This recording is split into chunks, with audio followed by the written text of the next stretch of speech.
ابن ماجہ شریف کی یہ حدیث پاک ہے جس کے راوی سیدنا زید بن ارقم ہیں رضی اللہ تعالی عنہ کہ صحابہ کرام علیہم رضوان نے عرض کی یا رسول اللہ صلی اللہ تعالی علیہ وسلم یہ قربانیاں کیا ہیں؟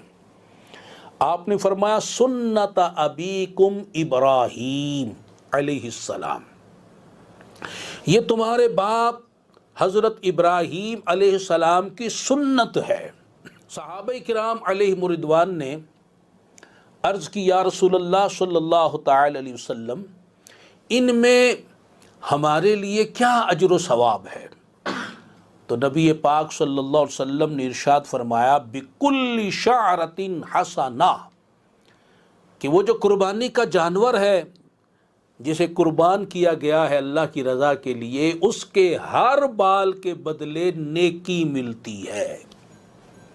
اب جب صحابہ کرام علیہم رضوان نے سنا کہ جانور کے ہر بال کے بدلے نیکی، اب جو جانور اون والا ہے، اب جو اون والا جانور ہے، اب جیسے دمبا بھی ہے، اونٹ بھی ہے، تو جو اون والا جانور ہے تو اس کے تو اون میں بال بہت زیادہ ہوتے ہیں۔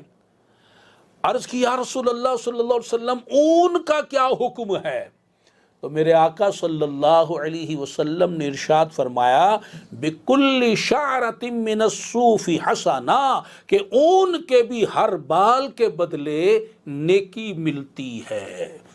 سبحان اللہ سبحان اللہ سبحان اللہ۔ اللہ تعالیٰ کا کرم تو دیکھیں، رحمت تو دیکھیں، فضل تو دیکھیں کہ کتنے انعام فرما رہا ہے، کتنی نیکیاں عطا فرما رہا ہے۔